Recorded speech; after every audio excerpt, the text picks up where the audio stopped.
gears a little bit and talk about behavior modification from the standpoint of dog behavior and student behavior. Actually, what I'm going to be sharing with you are basic principles of behavior that apply to humans as well as dogs as well as rats. Very fundamental principles. Now, the first principle is that future behavior is shaped by the consequences of current behavior. Good consequences of a specific behavior are going to tend to promote repetition of that behavior. That's just human nature. And bad consequences are going to inhibit the repetition of a behavior. There's a distinct difference between promoting good behavior and preventing bad behavior. Let me give you an example relating to my two dogs. I have trained them to go through 3 routine behaviors every morning. When I first get up, I let them out, I feed them, I take them out again for a walk, and then when they come back in, I get 3 treats for each of them. They know this routine, and so what each dog will do is come and sit side by side right in front of me as I have their 3 treats. The first trick, as you might call it, that I have them do is without saying a word, I point to the ground, and they both lay down instantaneously, and I give them each a treat.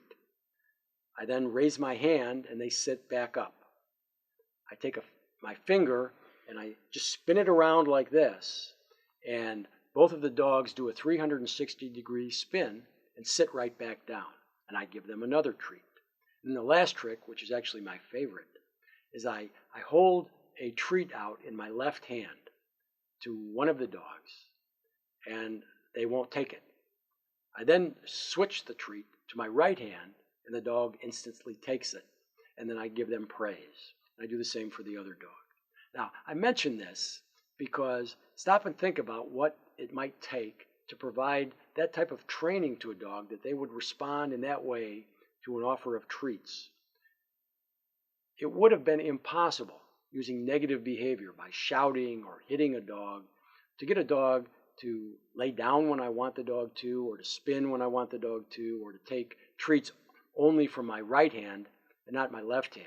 The only way I was able to provide that level of training to these dogs is by rewarding them when they did what I wanted them to do. They performed a behavior, and the consequence was that they got a treat. And as a result, they had a desire to repeat that behavior when I used the same trigger. I used that to train Glade. Lacey was a natural.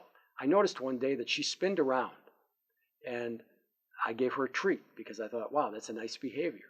I then caused her to link me spinning my finger to her spinning around, and she picked up on that. And then when I would spin my finger and she would spin around 360 degrees, I gave her a treat. The same thing with Glade.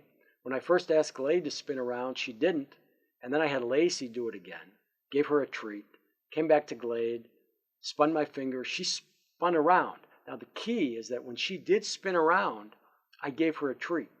If I had not given her a treat when she spun around the first time she did, she wouldn't repeat that behavior the way Lacey does.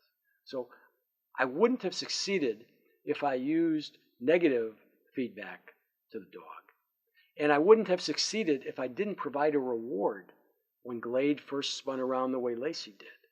It's a simple matter of behavioral modification that positive feedback or positive reward causes a repetition of a behavior, and negative feedback or negative consequence is not going to promote a desired behavior. It can only be used to extinguish an undesirable behavior. But that wasn't the case with these dogs. I was trying to promote a desired behavior, not extinguish a bad behavior. So when we're trying to change a behavior of a student, the consequences that the student receives, first of all, has to be timely. It has to occur right away. Remember the idea of real-time feedback. You can't wait to deal with the issue. You have to deal with it as soon as possible after the behavior, whether it was eliminating negative behavior or you want to promote a positive behavior. You have to provide the feedback right away. Secondly, the consequence has to be meaningful to the student. In the case of dog training, the consequence was a treat that they liked. If I offered them a treat that they didn't like, it wouldn't have had the same effect. And after giving them a treat they like, I don't have to use the same treat the whole time because they also enjoy being petted and praised. So I was able to move from having to give them a food treat to being able to just pet them and praise them after they perform the behavior that I requested. It has to be linked to a specific behavior. If the student doesn't understand what the feedback is directed toward, if we give very general feedback that doesn't relate to a specific behavior, it's not going to be as effective. And lastly, they have to be able to anticipate that the consequence will occur. The training with the dogs worked because they know if they spin when I ask them to spin, they will get a reward, either a treat or praising from me.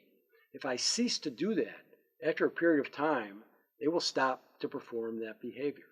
So it's a very systematic process of positively rewarding the behavior that we desire and reserving negative feedback only for the behaviors that we want to extinguish. Now, there are two methods of reinforcing desired behavior. The first is positive reinforcement. In this case, the desirable behavior occurs and the student would receive a reward, something that they value. And in result then would be that they're motivated to continue receiving that award. This has the potential to promote excellence. Now, in contrast, let's consider negative reinforcement. In negative reinforcement, when the desirable behavior occurs, we withhold a negative behavior, a negative consequence, or a punishment. And this has a different motivation. The motivation of the student would simply be to avoid the punishment. This doesn't promote excellence. This promotes compliance. Let me give you an example. If a student is leaving early, and we want the student to stay until at least 5 o'clock every day, we could threaten a punishment. In other words, tell the student, if you don't stay until 5 o'clock, I'm going to subtract 10 points from your grade.